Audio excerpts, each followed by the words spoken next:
Parameter. अब parameter कैसा रहता है कि मान लीजिए मुझे यहाँ पर सर्च करना है, मतलब जब भी मैं ये क्वेरी ओपन करूँ तो पहले वो मुझे पूछे, क्या पूछे, और वो इंफॉर्मेशन कहाँ है वो पूछे। जैसे कि मैंने आइटम कोड में जब भी मैं ओपन करूँ तो मैं चाहता हूँ कि सबसे पहले पूछे कि आपको कौन सा आइटम कोड देखना है, ऐसा पूछे। तो यहाँ पर मैंने स्क्वायर ब्रैकेट ओपन क्लोज किया, बीच में गया और यहाँ पर मैंने लिखा एंटर द आइटम कोड और बाद में डबल डॉट लगा दिया। ठीक है, अब मैं इसे रन करता हूँ। एंटर द आइटम कोड, ये होता है पैरामीटर वैल्यू।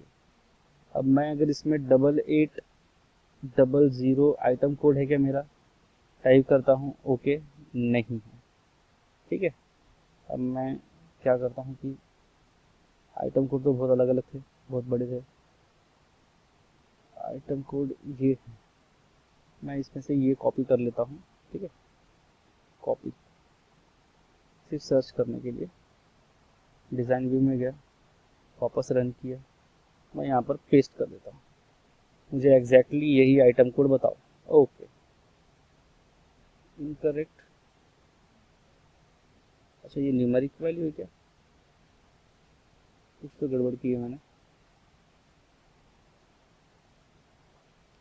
ठीक है, गड़बड़ का बाद में देखेंगे। यही प्रॉब्लम होता है कि आपको पता होनी चाहिए चीज़ें। पीओ नंबर पे ही सर्च करते हैं हम लोग। Enter the PO number.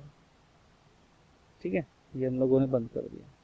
अब मैंने इसे रन कर दिया, पीओ नंबर मांग रहा है 8800। ओके,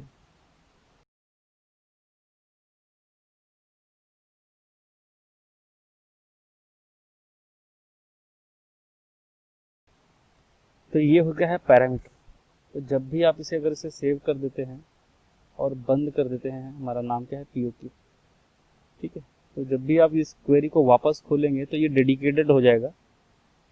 पीओ क्यू खोलने के पहले वो पूछेगा कि बताओ पीओ नंबर क्या है, मैंने 8800 टाइप किया और ये सिर्फ इसी का इंफॉर्मेशन बताएगा, ये टोटल क्वेरी नहीं बताएगा।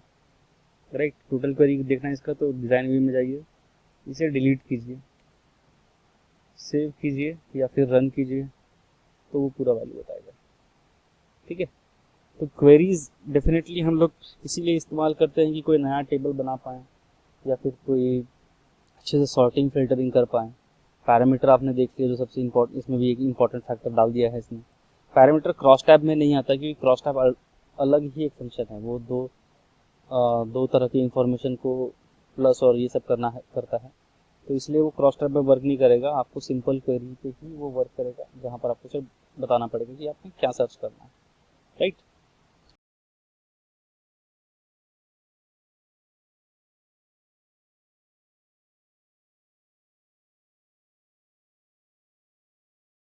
तो इंट्रोडक्टरी सब कुछ हो गया है। अब मुझे स्पेशली आपको बताना है कि मैं किस तरह से मैथमेटिक्स कर रहा हूँ इसके अंदर। जैसे कि वो भी हम लोग देख लेते हैं एक बार, कि मान लीजिए मुझे इनवॉइस मैंने बनाना है। अब इनवॉइस में मेरा सब टोटल आ रहा है और इनवॉइस का टोटल अमाउंट हो रहा है। अब मैं इनवॉइस में ही उसको बोलूँगा कि मैं आपको 10% डिस्काउंट दे रहा हूँ, तो ये इनवॉइस की जो वैल्यूज़ हैं वो डिस्काउंट में कैसे आएगी। तो जो भी मैंने पहले सिलेक्ट किया, जो भी उसकी वैल्यू मैंने टोटल की, सब टोटल किया है, सब टोटल जो भी वैल्यू आएगा उस पर मैं डिस्काउंट लगाऊंगा और उस पर डिस्काउंट लगाने के बाद मैं उसके फाइनल अमाउंट में डालूंगा, है ना। तो ये एक मैथमेटिकल एक्सप्रेशन हो गया, जो कि मुझे किस में मिलेगा, इसमें ही मिलेगा, इसमें ही करना पड़ेगा कहीं ना कहीं से। तो ये सब स्पेशल फंक्शन है। कुछ ऐसे भी फंक्शन हैं जो आपको मैथमेटिक्स और सॉर्टिंग फिल्टरिंग से ज़्यादा इम्पोर्टेंट है, और वो फॉर्म में दिखेगा आपको, और वो आपको जस्ट रट लेना है ताकि आपका काम निकल जाए।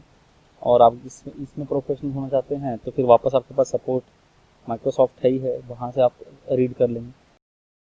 अब मान लीजिए Q2 में हमारे पास डिस्क्रिप्शनल वैल्यू बहुत सारी हैं, राइट। तो किस तरह से हमारा पैरामीटर करेगा वर्क ना, इसको हम डिज़ाइन व्यू में ले लेते हैं। और जैसे कि ड्राइंग नंबर है, अब हमारे पास या डिस्क्रिप्शन है, तो हमारे पास अगर डिस्क्रिप्शन पहले से पता है और एग्जैक्ट फॉर्म में है तब तो बहुत अच्छे से वर्क करेगा। तो उसको लिखने के लिए हमें क्या करना पड़ेगा, क्राइटेरिया में लिखना पड़ेगा हमें लाइक,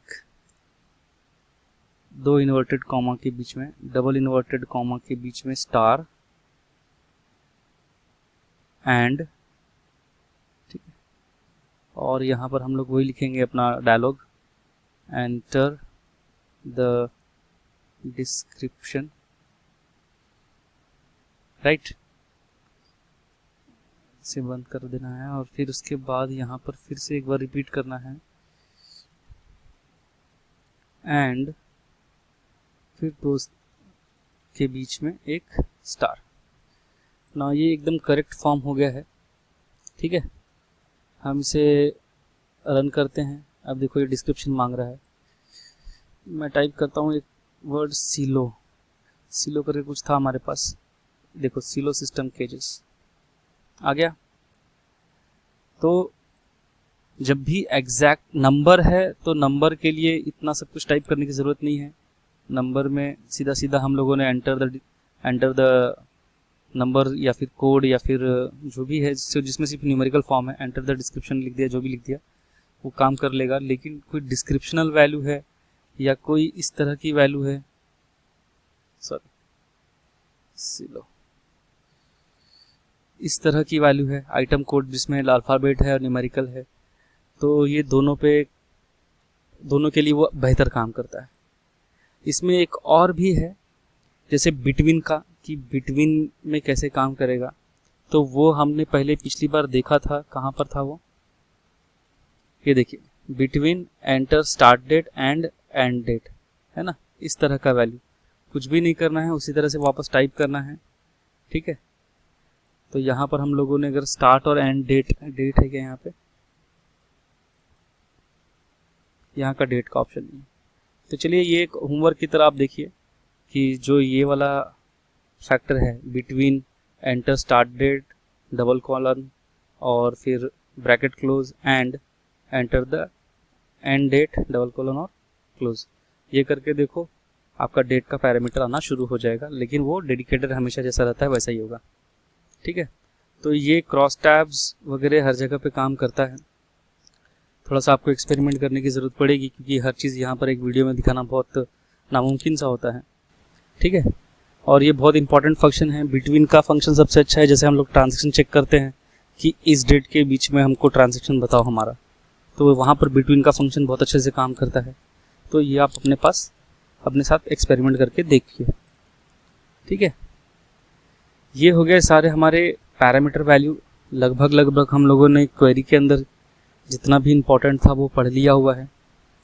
अब हम थोड़ा सा एक्सप्रेशन की तरफ बढ़ते हैं। एक्सप्रेशन जो एक इम्पोर्टेंस रखता है आपके काम में, और हर इंसान जो मैथमेटिकली इतना स्ट्रांग नहीं है उसे ये जानने की ज़रूरत है कि एटलीस्ट मैं किस तरह से काम करूं ताकि मैं अपना डेटाबेस को बराबर फेचिंग और सॉर्टिंग कर पाऊँ प्रॉपरली, राइट। तो उसके लिए हम लोगों ने ये देखा था पिछली बार, ये सब is null is not null वगैरह का सब कुछ देखा था। और इसी को डाटा शीट व्यू में लेते हैं हम एक बार, बराबर है क्या ये, राइट। अब इसे छोटा कर लेते हैं। अब हमें सिर्फ बस टाइप करना है जो भी चीज़ें यहाँ पर लिखी हुई है वो अगर न्यूमेरिकल फॉर्म में है, न्यूमेरिकल ये वाला पूरा वर्ड पूरा न्यूमेरिकल है तो बहुत बेहतर काम करता है। अदरवाइज़ थोड़ा सा डिफ़िकल्टी होती है, बट कोई प्रॉब्लम नहीं है। जैसे कि हम लोगों को क्राइटेरिया है हमारा less than and more than, right ना। तो यूनिट रिक्वायर्ड या आइटम रेट में ये ज़्यादा अच्छे से काम करेगा। तो बिटवीन है ना ये 200 एंड मोर देन, तो ये 50 लाख की वैल्यू देता हूँ मैं, कोई भी वैल्यू देता हूँ, ठीक है। रन करता हूँ तो इतनी सारी जो 200 से ज़्यादा है और 50 लाख से कम है, ठीक है। नहीं समझ में आया, ज़्यादा बड़ी वैल्यू दे दी हम लोगों ने, तो ये 50,000 चलते हैं रन। और यहाँ देखते हैं 50,000 से सारी वैल्यूज़ कम है ना, इसको ऐसा कर लेता हूँ मैं, 50,000 से सारी वैल्यू कम। अब इज नल देखते हैं, ठीक है।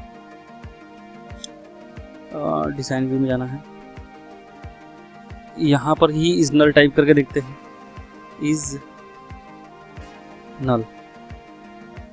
रन करता हूँ, एक भी वैल्यू नहीं है जो नल है। अगर हम लोगों ने गलत इन्फॉर्मेशन दे रहा है, जिसको डिलीट करो, फिर से रन करो। हमारे 15 ही काउंट इसमें लिस्ट है और यहाँ पर एक भी वैल्यू नल नहीं है, खाली नहीं है, हर वैल्यू भरी हुई है, राइट ना। मतलब वो सही इन्फॉर्मेशन दे रहा था। उसके बाद और कौन सा टाइप कैसे किया जाता है, अगर कभी इज नल के साथ ऐसा लिख के आए कि इज नल के साथ वो एक्सप्रेशन मांगे, इस तरह से ब्रैकेट लिख के आए, ठीक है, ब्रैकेट पूछे, सॉरी ब्रैकेट ले ले और यहाँ पर लिख के आए, इस तरह से कुछ लिख के आता है, ई एक्सप्रेशन, ये एक्सपीआर ऐसा कुछ लिख के आए, तो आपको करना क्या है, सिर्फ ये जो है एक्सप्रेशन, ये चीज़ लिख देनी वापस, ठीक है। मतलब कि उसको हमें एक फील्ड का नाम दे देना है। कौन सा फील्ड है, डेफिनेटली हम इज नल अगर इसमें लिख रहे हैं तो यही हमारा फील्ड होगा, तो हम यहाँ एक्सप्रेशन का जो फील्ड नेम है वो यहाँ पर लिख देंगे, तो इज नल का क्राइटेरिया पूरा हो जाएगा और वो बराबर आपको चेक करके बताएगा इसी फील्ड में। कभी कभी डिफ़िकल्टी होती है इसे